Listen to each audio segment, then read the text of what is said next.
Bueno, hoy vamos a tener otra clase de gestión, pero bueno, creo que es la última, así que estamos todos contentos con esto. Bien. Bueno, un poquito de lo que vamos a ver ahora. Hoy vamos a enfocarnos un poquito más en no tantos temas en particular, pero sí quizás en algunos tópicos más enfocados a lo que es eh, en una introducción, digamos, al proceso de lo que es la entrega de software en sí, que no lo vamos a ver muy en detalle porque parte de esto también lo van a ver la clase de que viene, pero con un enfoque más técnico lo va a dar Edu. Entonces, quizás hoy vamos a ver como un puntapié para disparar ese tema, pero nada muy en profundidad. Y quizás vamos a ver un poquito más, sí, enfocado a lo que es gestión en sí, de lo que es la release planning y lo que es el slicing como técnica, digamos, de definición de un MVP o como esquema de trabajo en sí. Bueno, tengo visitas. Bueno, en principio, ¿qué piensan ustedes que se espera eh, en este proceso de delivery de software en cada nueva release? Que ande Es un buen punto. y ya, algo nuevo capaz, features nuevos. Ujú. Que no rompa nada de lo que ya había. Mucho, muy importante.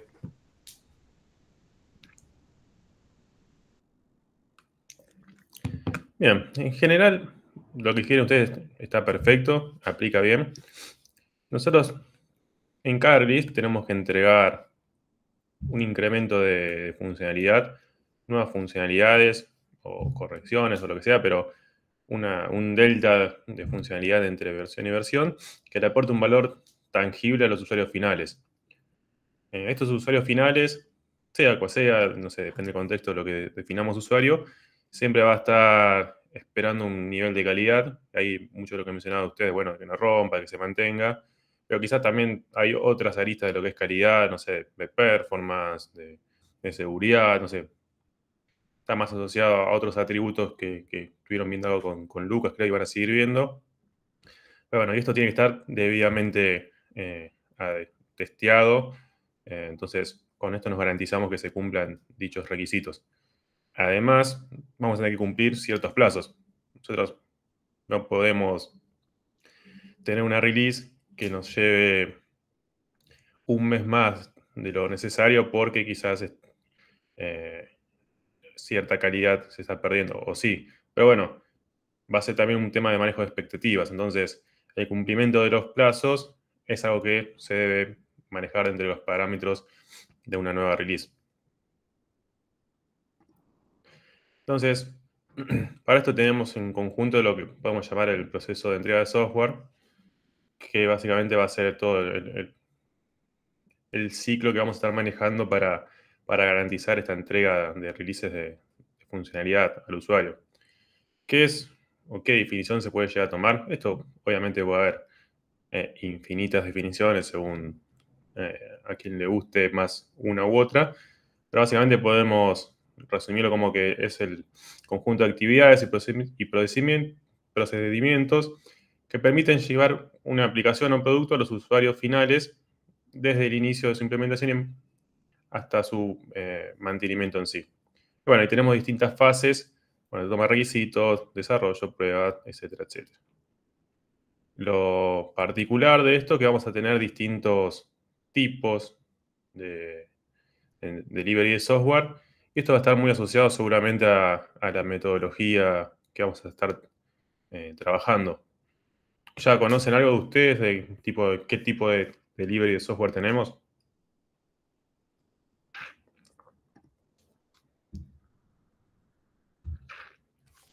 ¿Qué maneras hay no sé, esto lo vamos charlando, de poder distribuir nuevas versiones de nuestro producto de software? ¿Te referís a rolling release y ese tipo de cosas? Eso ya es más particular de implementación, pero en sí podemos quizás pensar según cómo estamos trabajando, cómo lo vamos distribuyendo, digamos. Si es más continuo, si es menos continuo. ejemplo, vamos a saltar y después volvemos a otro.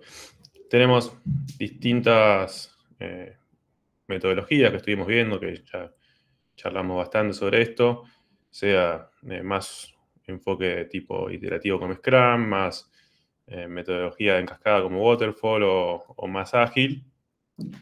Cada uno va a tener, digamos, su mejor estrategia para lo que es el software, la entrega del software en sí.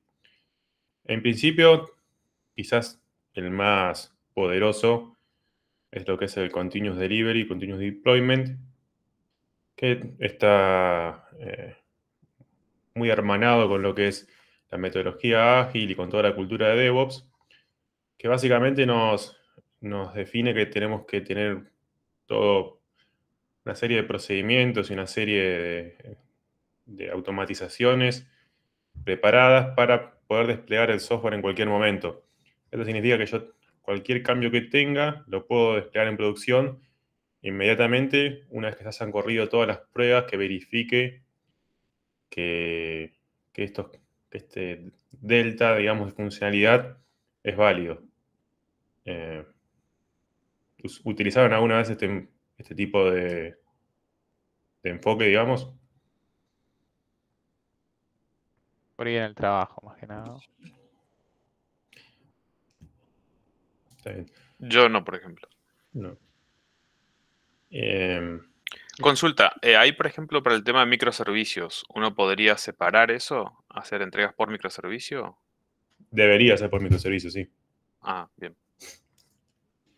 Yo tengo la suerte de apretar un botón en un repo y a los 10 minutos, bueno, por ahí 10 minutos es un montón, pero al ratito ves todo puesto en staging o en producción incluso.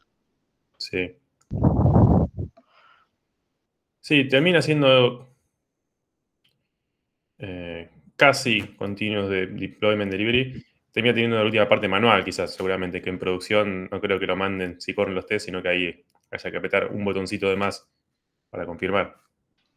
No, el nuevo no tiene confirmar. Antes teníamos uno que sí. Teníamos un Jenkins que confirmaba y ahora tenemos en GitLab y no. Apretás deploy y vuela. mergea también. Sí. Bueno, ahí seguramente tiene una buena suite de test que te cubre todo porque ya están confiando que lo que sale ahí cubre todo. Y hay de todo. La verdad que hay de todo. He visto cosas buenas, he visto cosas que no tanto, pero bueno. Nada puede malir sal. Sí, tal cual. Sí, este enfoque está bueno porque lo que te permite, como decía Iván, es inmediatamente poder desplegar, una vez que te termina un cambio, al ambiente que vos necesites. En este caso, supongamos que es producción para el usuario final, los cambios que realizaste. Pero bueno, conlleva el riesgo de que si la suite de test que estás corriendo, si todas las automatizaciones, todo lo que está previamente tiene alguna falencia o algo no está cubierto, estás mandando un cambio a producción que quizás estás metiendo algún error ahí. Entonces, tenemos como una gran ventaja que el feedback es rapidísimo y tenemos una entrega continua constante, digamos. Pero bueno, no es tan utilizado en muchos lados por el tema del riesgo, digamos. Como que según qué empresa, qué enfoque tenga, algunos quizás va a depender también quizás algún servicio sí, otro no, puede llegar a tomar este enfoque de continuous delivery según las necesidades. Puede ser que haya quizás continuous delivery hasta ciertos ambientes, pero después en lo que es en la rama main o production, ahí tengamos quizás algún pasito más manual para asegurarse que esté todo bien. Es un poco más estrategia de cómo están definidas las cosas. Por otro lado tenemos otro enfoque más relacionado a lo que es una metodología tradicional, que es esta manera de planificar con mucha anticipación, con muchas fechas, con mucho calendario, cómo van a trabajar los distintos equipos con las distintas tareas, con una integración entre todos estos factores. Pero bueno, lo que tenemos de bueno es que previamente tendríamos como un mapa, digamos, de cómo va a ser el trabajo durante todo el proyecto.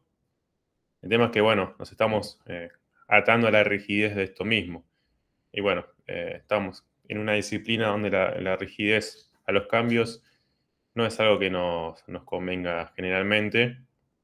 Quizás en algunos negocios en particular sí es necesario, donde quizás tengas más auditorías o quizás sea más burocrático el asunto, sean requisitos para el proyecto en sí, trabajar de esta manera, pero digamos que en la gran mayoría de los casos es más útil trabajar de una manera más ágil, sea de lo más cercano a la entrega continua, o si no, como en el último punto, lo que son las entregas iterativas, donde, bueno, se trabaja en ciclos más cortos, en los sprints, y bueno, se va trabajando cada tantos sprints en la entrega de un release. Y obviamente tenemos la demostración de que estamos realizando un incremento de sprint a sprint.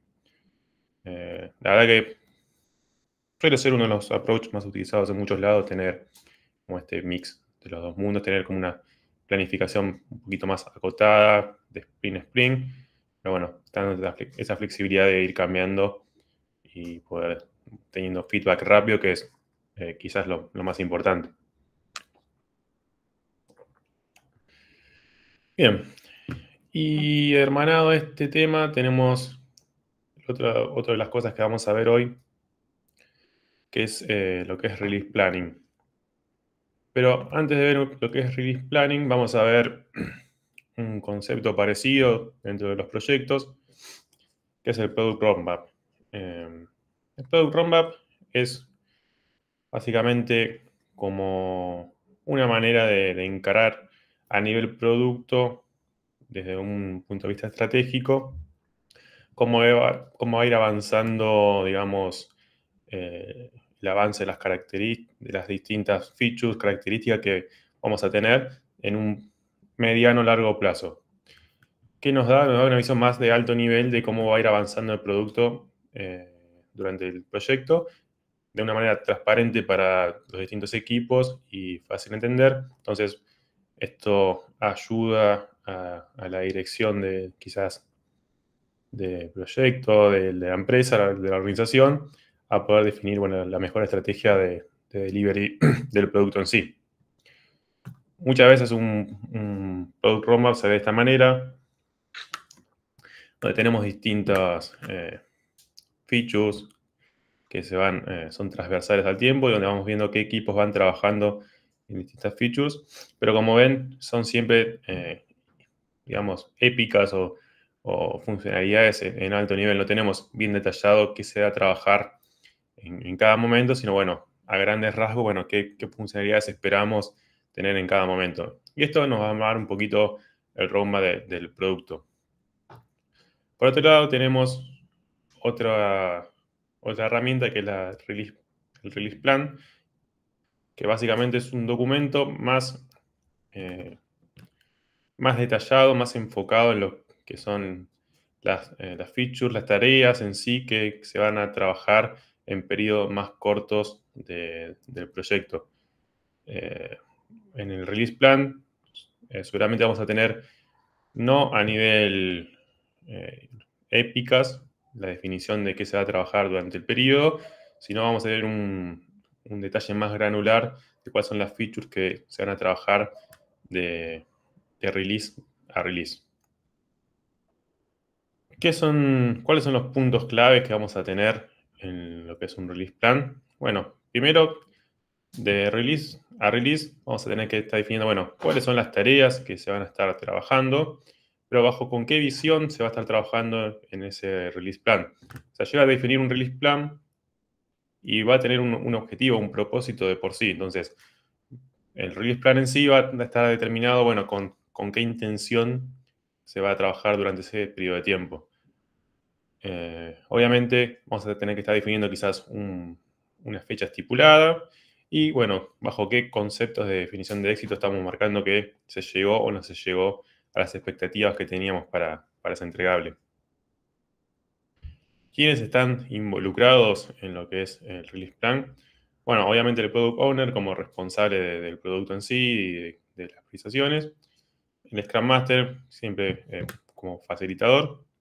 Y obviamente también participan el equipo de desarrollo como quien puede determinar las estimaciones de esfuerzo y quién va a realizarlo en sí, y el stakeholder que va a estar desde quizás otra mirada proporcionando feedback y velando por la buena utilización de los recursos del proyecto.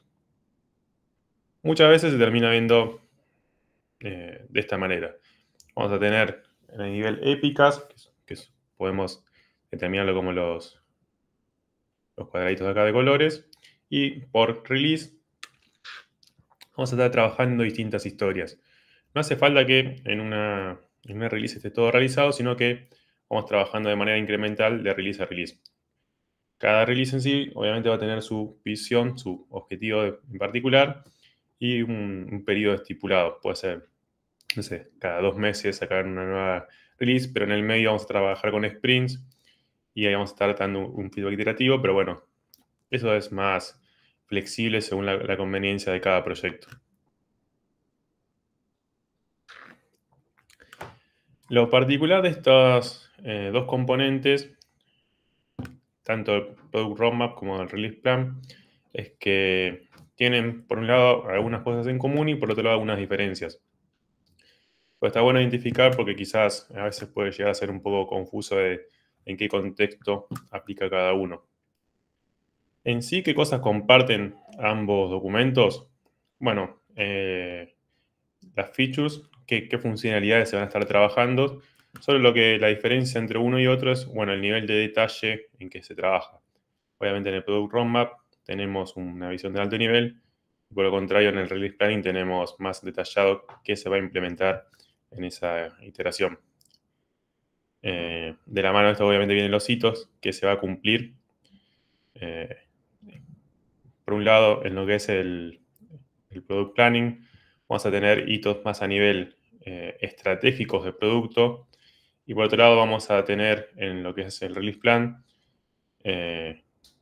conceptos más explícitos, más de implementación en sí, más tácticos, podemos llamarlos. Otra cosa en común que tienen ambos documentos es el uso de plazos. Pero bueno, en lo que es el roadmap vamos a tener plazos más a nivel Q, quizás trimestres, semestres, años también puede ser, mientras lo que es el release plan vamos a estar trabajando en periodos mucho más cortos, que pueden ser desde sprints de 2 semanas a meses, a lo que se trabaje. Pero bueno, ¿cuál es la diferencia en sí? Porque estamos viendo que es todo bastante similar. También lo que los une los diferencia muchas veces. Pero bueno, el nivel de detalle, como mencionábamos antes, el horizonte temporal. Y esto quizás es un poco más clave en sí como diferencia. Bueno, ¿a qué audiencia está apuntado uno y está apuntado el otro? Generalmente el Product Roadmap es para un público más general. Cualquier persona de la organización podría quizás tener un mayor entendimiento de que se va a estar trabajando a nivel producto, a nivel features en general, y no tiene tanto foco en el detalle que se va a trabajar. En cambio, por otro lado, lo que es el Release Planning está más asociado al equipo que va a estar trabajando sobre ese proyecto, esas tareas en particular. Entonces, esto sí quizás es más determinado para marcar las diferencias. Bueno, ¿en qué público se trabaja un documento y el otro documento? Además de esto, vamos a tener asociado también a lo que es el horizonte temporal en el que se trabaja en cada documento, las frecuencias de cambios en el mismo. Entonces, probablemente en el roadmap se va a actualizar, pero se va a actualizar cada un tiempo mucho mayor, no sé, cada trimestre se va a hacer una revisión quizás de cómo está trabajando el producto, porque son estrategias más a largo plazo. Y por otro lado, lo que es el release planning va a tener iteraciones mucho más cortas, entonces la actualización de este documento va a ser mucho más rápida. Bien, ¿cómo venimos hasta ahora? Bien, bien. ¿Llegaron a trabajar ustedes con alguno de estos dos documentos?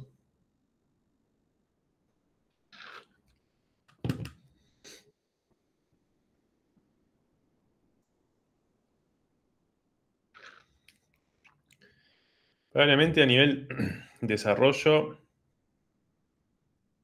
estemos mucho más cerca de lo que es un documento de release plan. Probablemente sea un documento más preparado generalmente entre el product manager, el líder técnico y algunas otras áreas, quizás algunos stakeholders asociados. Y lo que es Product Roadmap no está muy en el día a día de lo que es desarrollo en sí directamente. Obviamente va a depender el desarrollo que estén haciendo ustedes de algún roadmap de producto que se definió a nivel más estratégico en otros niveles de la empresa, pero un documento como que, digamos, predomina por sobre el otro. No vamos a tener un documento de release planning que no tenga nada que ver con el Product Roadmap.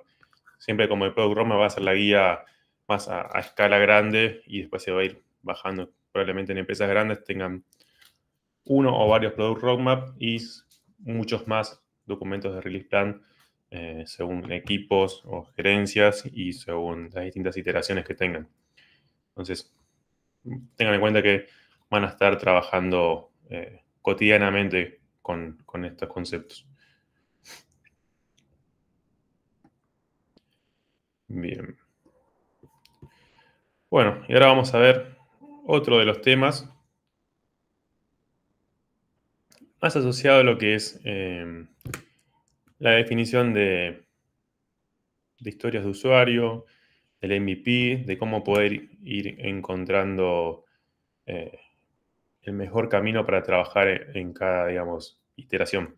¿Llegaron a ver esto en otras materias, lo que es slicing?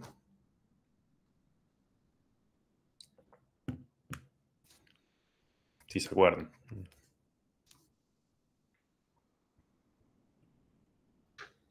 Yo por mi parte. Dale, perdón. No, eso nomás. Okay. No, yo vi en algunas por ahí, sí, a nivel slicing de historias o de cortar tareas, achicar cosas, o sea, a ese nivel, pero a nivel Scrum, por ejemplo, digamos. Sí, empieza ahí y después se puede llevar a un enfoque más técnico también, pero siempre como el paso cero de esta metodología empieza en Scrum. Así que vas a estar spoileado sobre este tema.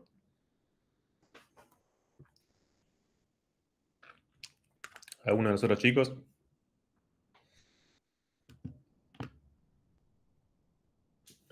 Yo no. Ok.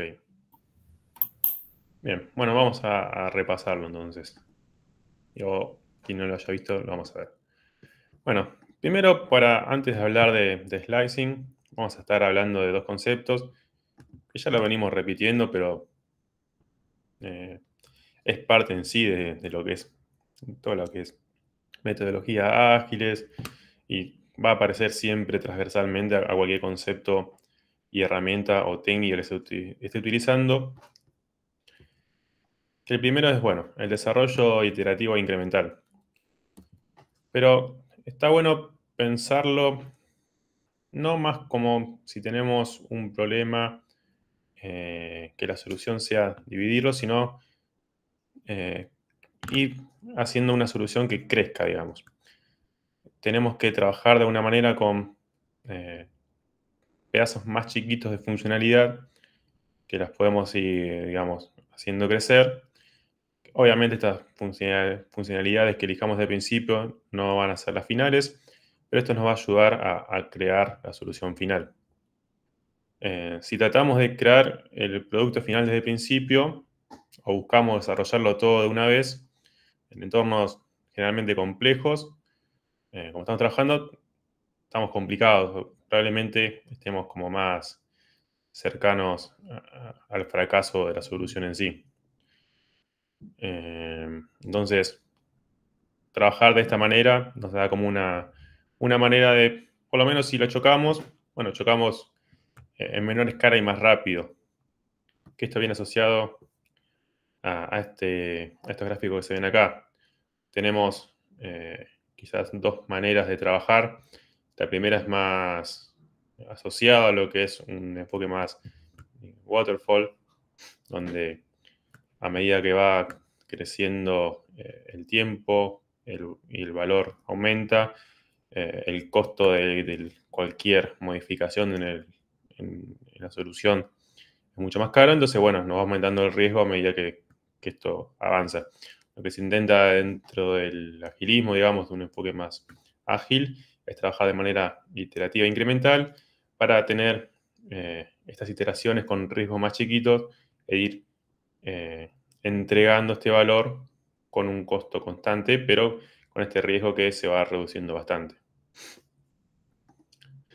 Y por otro lado, otro de los conceptos clave dentro de esto es el feedback. El feedback nos va a determinar si vamos por el buen camino o si le estamos pifiando. Pero ¿qué es el feedback en sí? Podemos decir que es cualquier información que nos permita saber si estamos yendo bien o no, que todo está funcionando, que nos ayude principalmente a reducir la incertidumbre y que nos ayude también a allanar el camino para ver cuál es el siguiente paso que tenemos que dar. Entonces podemos pensar quizás como analogía que si queremos hacer una torta y si no sabemos, tenemos unos ingredientes y no sabemos si funciona bien, bueno, quizás una posible alternativa, una estrategia es, no sé, no es quizás hacer la torta en sí y ver cómo salió y probar la torta, sino quizás llevarla a una escala más chiquita, hacer, no sé, un cupcake y probar en esa escala si la combinación que estoy realizando funciona bien o no.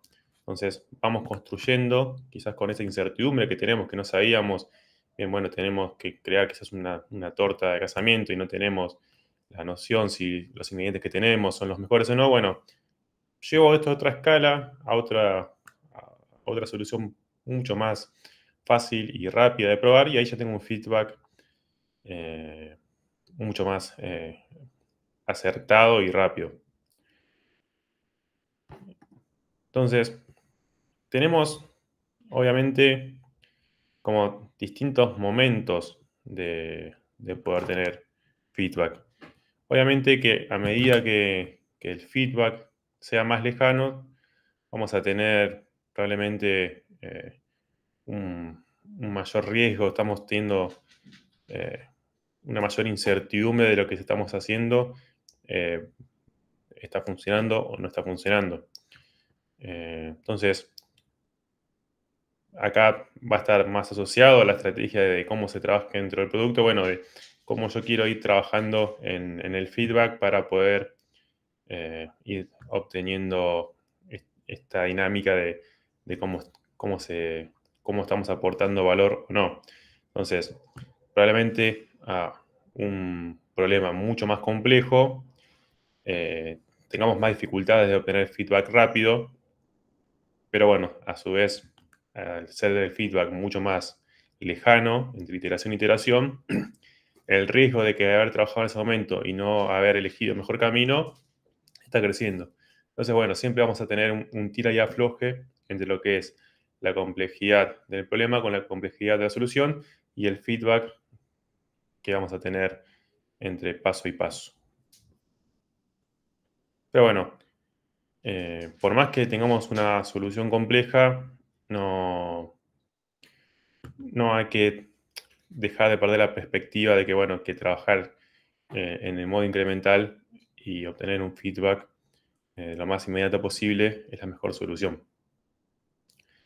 Entonces, asociado a lo que son estos dos conceptos de tener feedback rápido y de poder trabajar de una manera iterativa e incremental, aparece lo que es el proceso de slicing. El proceso de slicing consta de distintas etapas que nos va a permitir poder armar una solución incremental de un problema mucho más grande. Entonces, todo comienza con lo que es el primer paso, donde tenemos que encontrar qué tenemos que resolver. El que tenemos que resolver puede ser un proyecto en sí, puede ser agregar una nueva feature, puede ser, digamos, muy dependiente del contexto donde tengamos que trabajar. Y bueno, y esto vamos a tener que trabajar para ver cómo dividimos en distintas user stories. En contextos donde tenemos poca claridad de cómo, o mucha incertidumbre, es donde vamos a estar quizás sacándole más fruto a esta herramienta, porque nos va a permitir de este quizás primer concepto o problema que tenemos ir encontrando las distintas partes que lo componen y de manera rápida lo vamos chequeando que estemos trabajando de la manera correcta para solucionarlo. Entonces, una vez que tenemos definido el primer problema, pasamos a la segunda etapa, que es encontrar qué actividades, que pueden ser funcionalidades, capacidades o comportamientos, componen a este problema inicial. Ahora igual lo vamos a ver en un ejemplo más detallado, pero primero repasamos un poco cómo es el proceso. Una vez que tenemos definido estas actividades, bueno, encontramos qué conceptos contiene esta actividad que le añaden complejidad. Entonces, vamos a ir analizando, bueno, desglosando un poquito más esta actividad, qué conceptos la componen. Y por otro lado, cuando avancemos un paso más, vamos a tener que encontrar qué variaciones tienen estos conceptos dentro de la actividad. Entonces, vamos a tener distintos casos que vayan aplicándose para este concepto que encontremos.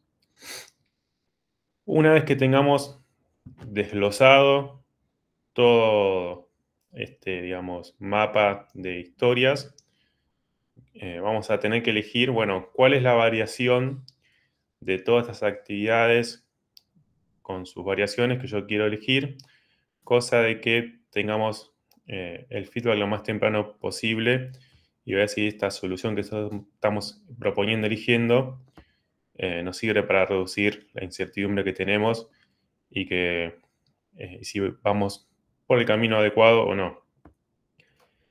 En el caso que hayamos elegido este primer conjunto de variaciones, bueno, volvemos al paso 2 y como que hacemos foco en lo que es probablemente una solución ya un poquito más técnica de la misma manera. Entonces volvemos a agarrar las actividades, pero ya con una estrategia más de implementación en sí, y avanzamos paso a paso. Pero lo vamos a ver ahora.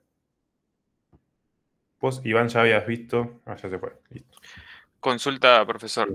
En este proceso, por ejemplo, nosotros con el trabajo práctico, si queremos aplicar algo de esto, los cortes tienen que ser verticales, tipo desde la comunicación con el usuario, con el cliente, pasando por el frontend y el backend todo junto, hacemos cortes verticales, pero de toda la funcionalidad, o son cortes horizontales dentro, no sé, cómo vamos a gestionar la base de datos, vamos aumentando capas de complejidad horizontalmente o tiene que ser vertical. En principio es a nivel funcionalidad vertical. Entonces le va a ser algo transversal a todos. Perfecto. Bueno, por ejemplo, no sé, un buscador, le voy agregando un buscador que me busque por fecha, después le agrego otra funcionalidad, tipo voy incrementando algo así, por ejemplo. Sí, ahí quizás con el ejemplo lo ayuda un poquito a bajarlo a tierra. Por ejemplo, acá tenemos un ejemplo que tenemos que hacer un checkout de un e-commerce. En este caso ya tenemos definido el problema en sí, entonces, bueno, no hay que buscar no andar mucho en eso porque ya vino con el ejercicio. Pero bueno, en otros casos quizás en el trabajo práctico probablemente tampoco porque ya está más o menos definido, pero quizás en algún trabajo tienen que trabajar en algún conjunto con producto para definir quizás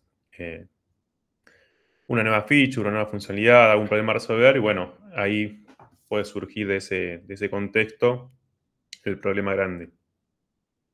En este caso nosotros estamos trabajando, bueno, en lo que es el checkout.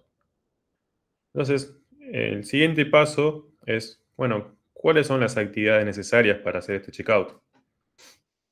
Obviamente esto puede tener más de una solución, no es algo determinístico. Probablemente es un ejercicio continuo donde quizás la solución que se aplique ahora lo ven dentro de un tiempo y dicen que no sirve para nada. O básicamente pueden depender también del grupo con el que se esté trabajando, pero bueno, esta es una de las variaciones que puede haber de esta solución del checkout. Entonces, ¿qué actividades podemos encontrar dentro de esto para resolver este problema? Bueno, obviamente tengo que ver el resumen de lo que yo estoy comprando. También quizás se necesitan recoger datos del usuario. Tengo que seleccionar el envío para saber dónde mandar el producto y obviamente tengo que pagar. Entonces ahí ya, de lo que es un checkout, bueno, ya apareció un primer desglose de 4 actividades. Ahora bien, dentro de cada actividad tenemos distintos como conceptos, distintas acciones o interacciones que se pueden llegar a ir realizando. En este caso, si vemos dentro de lo que es ver el resumen de compra, ¿qué tenemos en el resumen de compra? Bueno, tengo que ver el costo de la compra en sí, listar los artículos que componen la compra y tener información de dichos artículos. Una vez que tengo definido dentro de esta actividad qué conceptos aparecen, bueno, vamos a tener distintas variaciones, distintos casos que aplican a este concepto en sí. Acá, obviamente, en un momento hay que tomar como alguna determinación de hasta qué momento encontrar variaciones o no que tiene sentido, pero también, bueno, es parte del ejercicio de ir viendo, bueno, de qué tiene sentido, en qué contexto del proyecto. En este caso, seguimos con lo que es ver resumen de compra y vemos que para cada concepto tenemos distintas variaciones. Por ejemplo, para ver coste tenemos, no se ve el coste total, se ve el coste total o se puede ver el coste por artículo. Lo mismo con listar artículos, no se listan artículos, quizás porque no hay artículos. Tenemos una compra de un artículo, vamos a ver un artículo. Y bueno, también tenemos distintas variaciones para lo que es mostrar la información de los artículos. Podemos tener un modo que es solo lista, podemos tener también con la foto y podemos también tener la funcionalidad de agregar un enlace al artículo. Entonces vamos como agrupando por concepto y esto dentro de variación. Y nos queda como un mapa de este estilo, donde tenemos las distintas actividades, los distintos conceptos que pertenecen a esta actividad y las variaciones que tienen. Entonces, ¿qué es lo que se hace en lo que es vertical slicing? Bueno, tenemos que seleccionar de alguna manera el listado de las variaciones que se definen, digamos las mínimas, para poder otorgar valor y hacer una entrega incremental que nos aporte feedback al producto. Entonces, en este caso, se va a trabajar en un plan donde vamos a elegir para ver el coste total. No vamos a seleccionar de la opción de no ver el costo ni de ver el coste por artículo, sino vamos a ver el total de la compra para una compra de un artículo, donde la información de esos artículos va a ser un listado. Y vamos a trabajar en el caso donde el usuario no está registrado, no se recolecta nombre, pero sí se recolecta el email. Selecciona la opción de una sola dirección, se paga con PayPal y no se aplica ningún descuento. Entonces, es como un MVP de este checkout que se está trabajando. Hasta ahí, ¿se entiende más o menos el primer concepto que se aplica?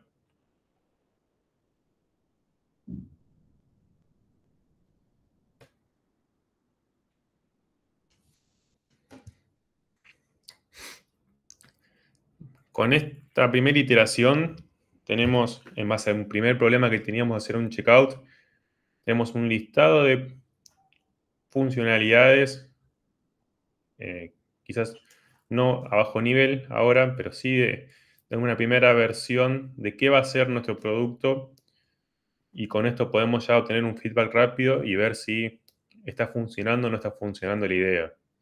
Obviamente se pueden elegir quizás otra variación dentro de la que fueron definiendo acá. O puede haber otras distintas variaciones, sí. Pero bueno, es uno de los caminos, pero lo importante acá es que tenemos ya una primera versión y ya el mapa de qué distintas variaciones va a tener nuestro producto.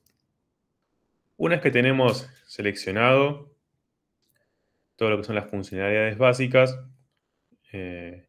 podemos ir trabajando en la siguiente iteración, que, como vimos acá en el gráfico, es una vez que tenemos la etapa donde desarrollamos la selección de las funcionalidades básicas, hay que hacer un desarrollo en baby steps para desglosar más en profundidad y así ir avanzando en la solución. Entonces, acá a la derecha tenemos la selección de variaciones para cada una de las actividades. ¿Y qué se hace? Bueno, se vuelve a trabajar en encontrar las actividades o tareas del sistema asociado a esto.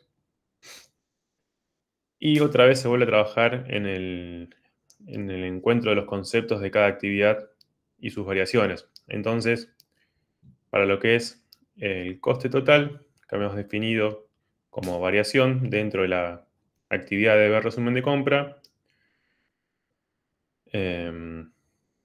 teníamos, bueno, conceptos como, por ejemplo, mostrar la lista para un artículo. Y tenemos distintas implementaciones para aplicar esto. Son las distintas variaciones. Por ejemplo, podemos aplicarlo con un CSS básico o con un CSS más completo, digamos, que se vea mejor. Podemos mostrar datos hardcodeados o podemos ya quizás interactuar con la base de datos. Tenemos, bueno, para lo que es la información de compra, podemos definir no recibirla, podemos trabajar con datos hardcodeados o podemos trabajar con data real. Entonces acá ya aparecen variaciones más cercanas a lo que es la implementación, a una definición más técnica del sistema.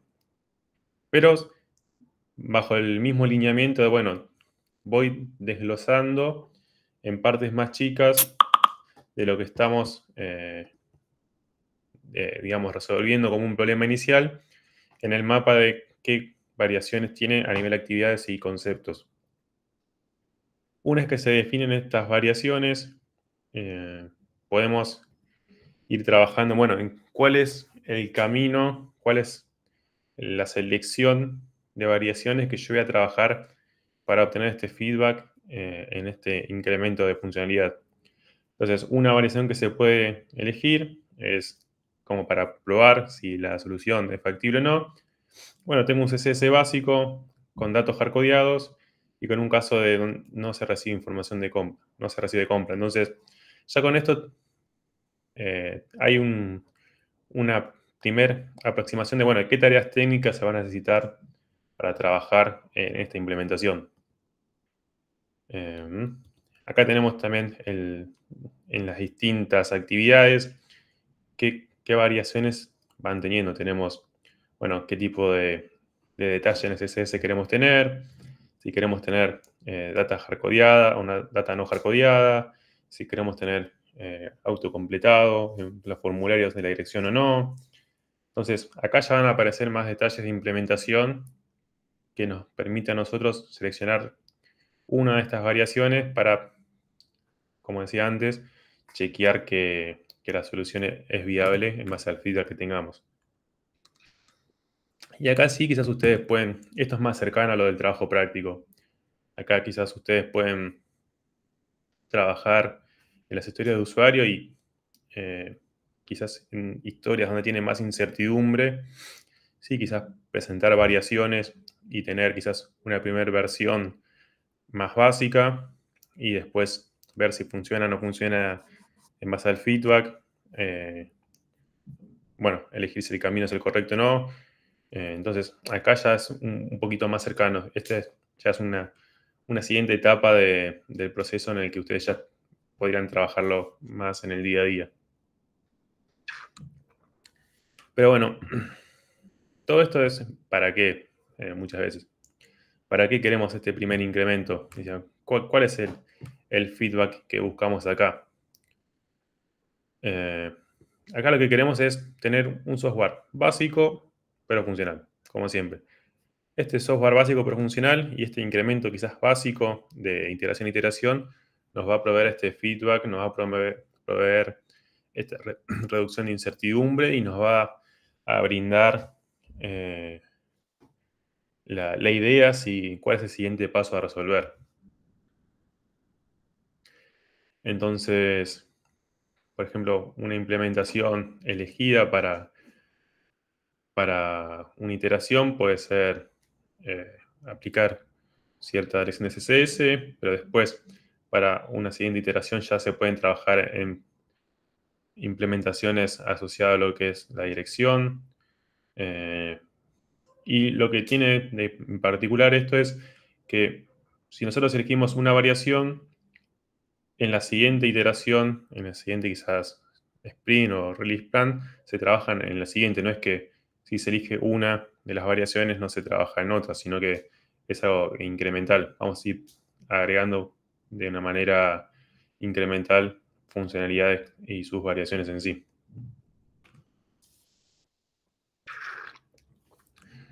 Bien, eso es lo mismo. A ver si me queda algo más.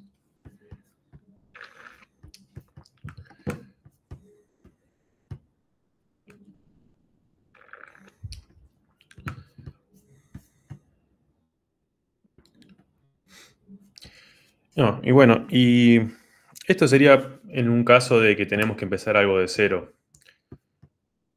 Pero probablemente en la vida real no sea quizás el único caso donde se trabaje.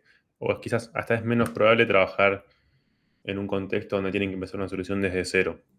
Sino que muchas veces se trabaja ya con sistemas, con productos ya existentes y tienen que trabajar de una manera iterativa sobre esto que ya existe. Esta solución también aplica. Entonces, tienen que básicamente aplicar la misma metodología o los mismos pasos para poder, digamos, ir pensando la solución y viendo, elegir el camino con las variaciones que nos aporten de una manera rápida este feedback en sí.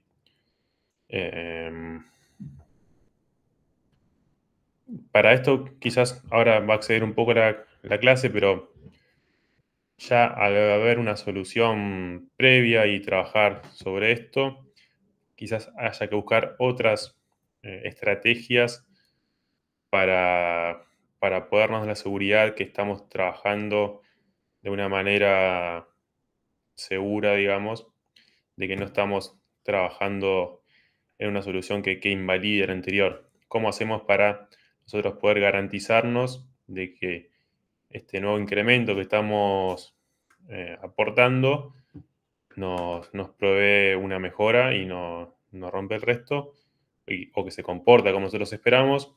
Bueno, existen varias estrategias.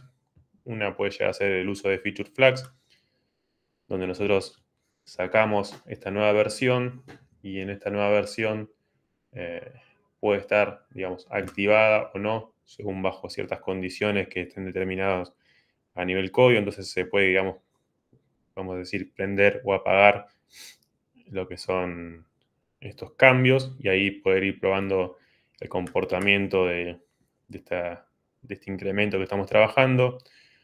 Otro es el uso de canary releases que nos permiten probar de una manera rápida si la versión con estos cambios es funcional o no, o si tiene algún problema.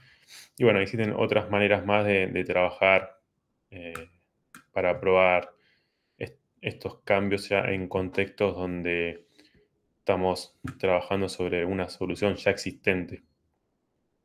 Pero bueno, como para resumir, lo que es el vertical slicing es el proceso donde tenemos, bueno, que resolver un problema y vamos como encontrando partes que componen las distintas actividades, los distintos conceptos y las distintas variaciones de este problema para la solución de este problema, y tenemos que ir eligiendo las actividades mínimas, cosas que nos aporten de una manera rápida un feedback para saber si la solución es viable o no.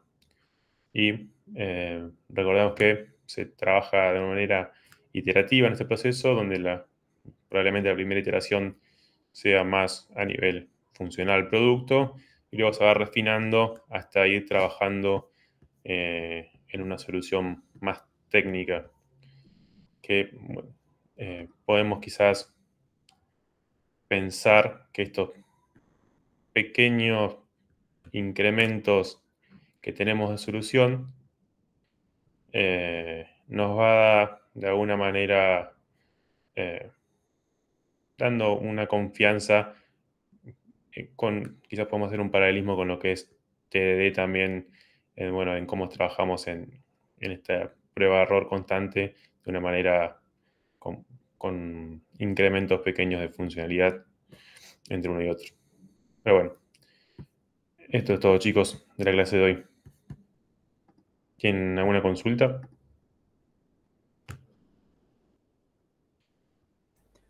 Por mi parte, no.